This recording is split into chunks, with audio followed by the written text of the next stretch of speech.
E aí, galera, a aula de hoje vai ser sobre a Revolução Francesa, um marco da transição entre a modernidade e a contemporaneidade para diversos autores.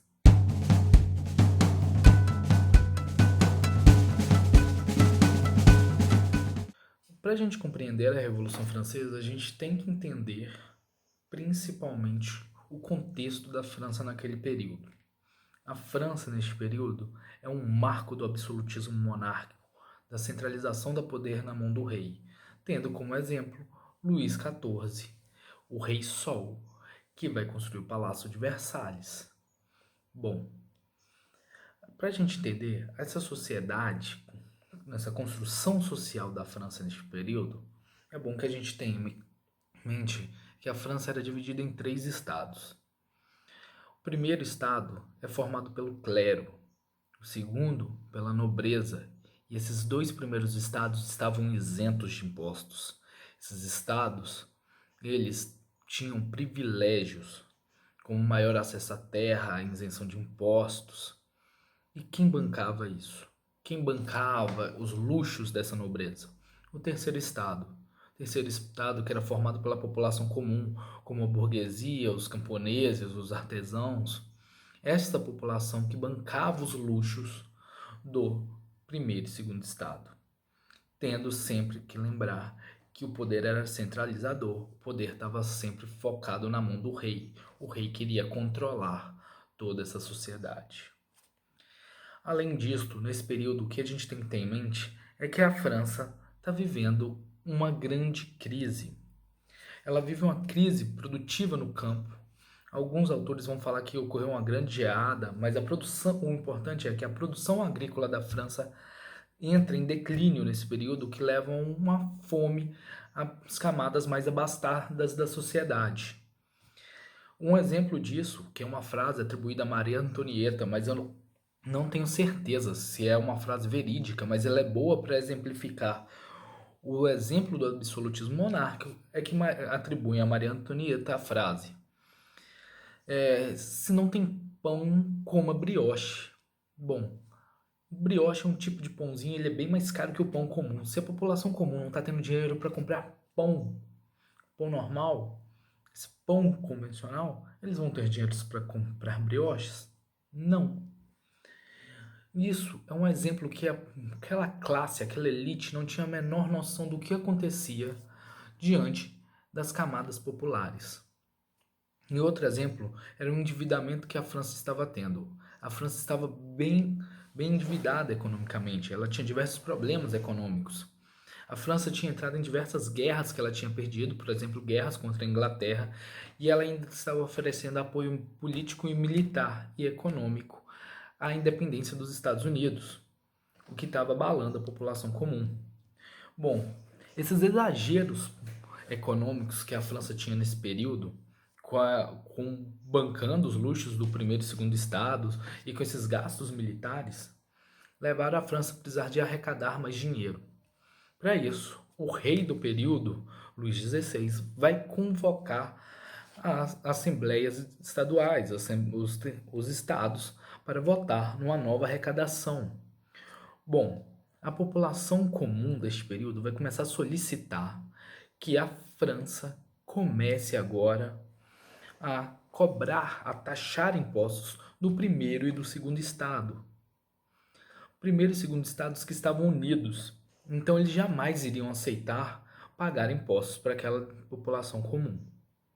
Isso vai levar a uma revolta àquela população, que já estava tendo diversos problemas econômicos e ainda passando fome diante da situação agrária que a França se encontrava. Isso levou em 14 de julho de 1789 a França entrar no seu período revolucionário com a tomada da Bastilha. E o que era a Bastilha? A Bastilha era o exemplo do absolutismo monárquico. A Bastilha era uma prisão onde todos os inimigos do rei, todos os inimigos desse absolutismo iriam, para lá que se encontravam todos os inimigos daquele rei.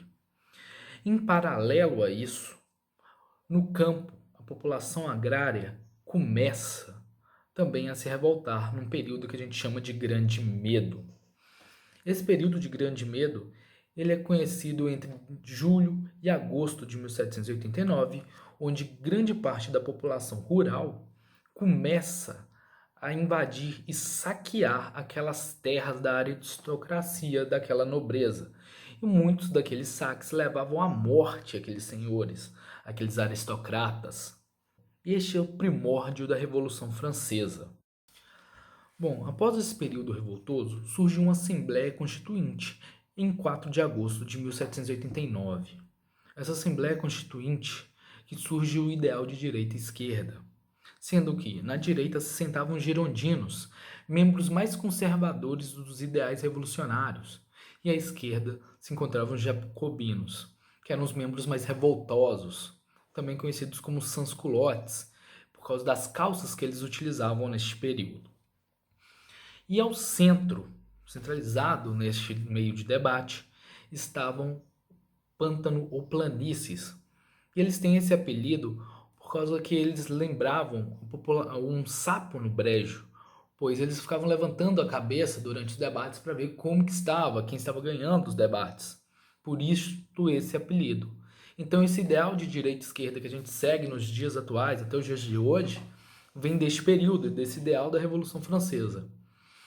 E essa Assembleia Constituinte, em setembro de 1791, vai dar uma origem a uma nova Constituição na França.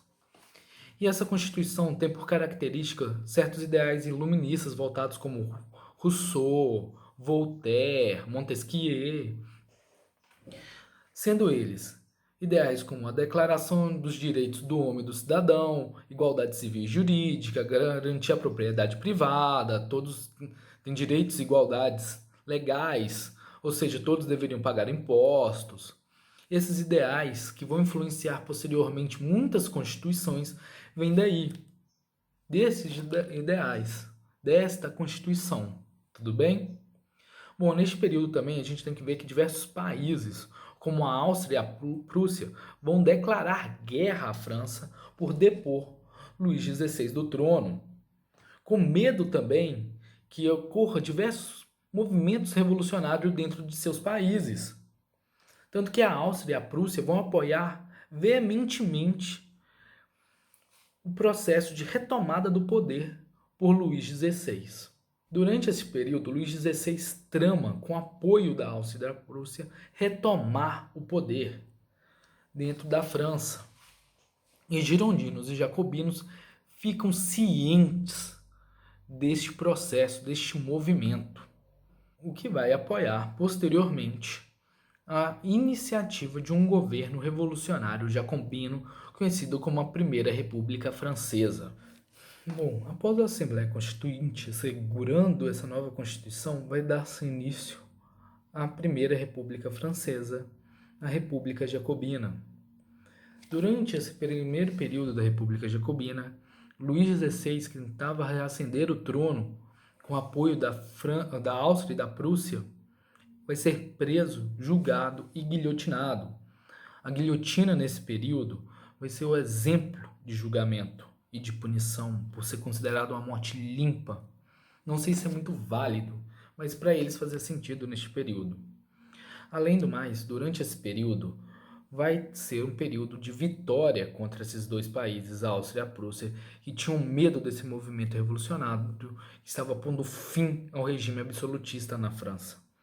Por medo desse movimento ocorrer também na Áustria e da Prússia, eles declaram guerra à França e a França vai ser vitoriosa durante a Primeira República Jacobina, que vai ser um alento para essa população.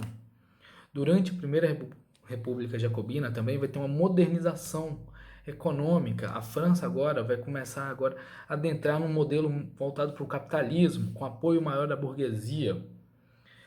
Bom, mas nem tudo são flores dentro da Primeira República Francesa, sendo que a gente vai ter agora a Lei dos Suspeitos, que vai dar início ao período do terror dentro da França.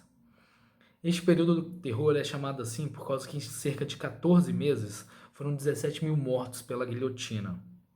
Líderes como Robespierre vão perseguir todos aqueles que não eram considerados inimigos da Revolução.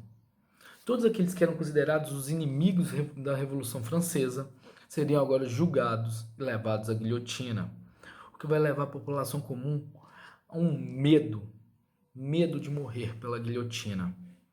Sendo assim, aquela população vai começar agora a apoiar um regime mais conservador. E quem tinha como exemplo do conservadorismo dentro da França serão os girondinos. Então, com apoio populacional, os girondinos vão ascender o poder, vão guilhotinar Robespierre e vão dar início agora ao governo girondino ou governo do diretório. Bom, agora com o governo do diretório ou governo girondino, a França vai tentar se reestabelecer. O governo do diretório vai ser dividido entre 5 membros diretores do Conselho Executivo, e eles vão assumir a França dentro de uma grave crise, uma crise ainda da fome que ainda se alastrava pelos campos da França, e ainda uma crise econômica que é muito relacionada às guerras que a França estava envolvida, como teve as guerras passadas e guerras contra a Áustria e a Prússia que terminaram há pouco tempo e abalaram economicamente a França. Durante esse período do governo girondino, vai se redigir uma nova Constituição, onde algumas medidas foram restauradas, como, por exemplo, o voto censitário. Durante esse período também, a França vai começar a evoluir no exército, seu armamento. E por que é importante para a França agora investir no exército? Bom, a França vai investir no exército agora porque ela precisa garantir as suas fronteiras, ela precisa garantir uma proteção caso novos países, exemplos do absolutismo, tentem retomar o poder dentro da França, por fim esse movimento revolucionário.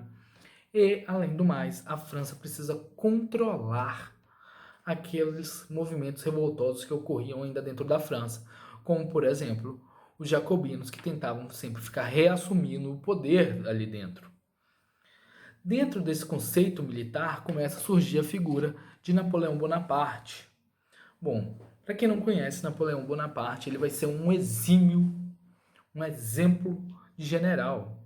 Ele não tinha um porte físico tão avantajado, tanto que ele é conhecido como baixinho, mas ele é um grande líder militar, ele é um grande general, ele consegue levar suas tropas a diversas vitórias, o que começa a levar a figura de Napoleão como um grande líder.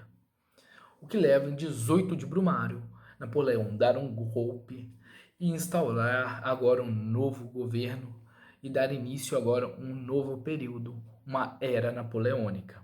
Bom, aconselho que vocês agora assistam outra videoaula sobre o período napoleônico, que a gente vai falar melhor sobre isso.